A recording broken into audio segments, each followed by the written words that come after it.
ഒരു ബൗളിലോട്ടെ 2 മുട്ട ഒന്ന് പൊട്ടിച്ച് വെച്ചിട്ട്, ഇനി അതിലേക്ക് കുറച്ച് കടലമാവുണ്ടല്ലോ, അതും കൂടെ അങ്ങോട്ട് ചേർത്ത് കൊടുക്കണം. ഇനി അത് ജസ്റ്റ് ഇതുപോലൊന്നങ്ങ് മിക്സാക്കി ഒരു ഐറ്റം ചെയ്ത് നോക്കിയിട്ടുണ്ടോ? അപ്പോഴും വായോ.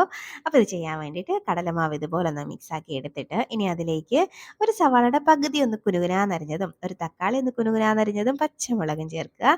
ഇനി കുറച്ച് കറിവേപ്പില അരിഞ്ഞതും ആവശ്യത്തിന് ഉപ്പും ചേർത്ത് നല്ലപോലെ ഒന്ന് മിക്സാക്കി എടുക്കണം. ഇതാണ് നമ്മുടെ ഒരു കൺസിസ്റ്റൻസി. ബാറ്റർ ഇങ്ങനെ ഇരിക്കണം കേട്ടോ. അപ്പോൾ ഇത് അങ്ങോട്ട് ഇനി മാറ്റി വെച്ചിട്ട് ഇനി ഒരു പാൻ ഒന്ന് അടുപ്പത്തേക്ക് വെക്കാം.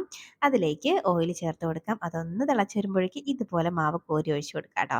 അപ്പോൾ ഇങ്ങനെ ഒന്ന് ഒഴിച്ചിട്ട് തിരിച്ചും മറിച്ചൊക്കെ ഇട്ട് നമുക്കിതൊന്ന് ഫ്രൈ ആക്കി എടുക്കാം. പെട്ടെന്ന് പെട്ടെന്ന് ആയി കിട്ടും. ഒരുപാട് സമയമൊന്നും എടുക്കില്ല. കണ്ടോ? ഇതുപോലെ ഒന്നങ്ങ് ഫ്രൈ ആയിട്ട് വരുമ്പോഴേക്കും നമുക്കിത് ഈ പാനിൽ നിന്ന് അങ്ങോട്ട് കോരി മാറ്റാം. ഇതുപോലെ എല്ലാം ഒന്ന് ഫ്രൈ ആക്കി എടുക്കണേ. ഇനി ഇതാണ്ടേ നമ്മുടെ അടിപൊളിയായിട്ടുള്ള നമ്മുടെ ടേസ്റ്റി ആയിട്ടുള്ള ഒരു സ്നാക്കാണ്. കണ്ടോ? ഒരു 2 മുട്ട കൊണ്ട് ഒരു പാത്രം നിറയെ സ്നാക്ക് ഉണ്ടാക്കി. ടേസ്റ്റിന്റെ കാര്യത്തിൽ ഒരു രക്ഷയില്ല കേട്ടോ. അപ്പം ചായ തിളയ്ക്കുന്ന നേരം കൊണ്ട് ഉണ്ടാക്കാം. അപ്പം എങ്ങനെ ട്രൈ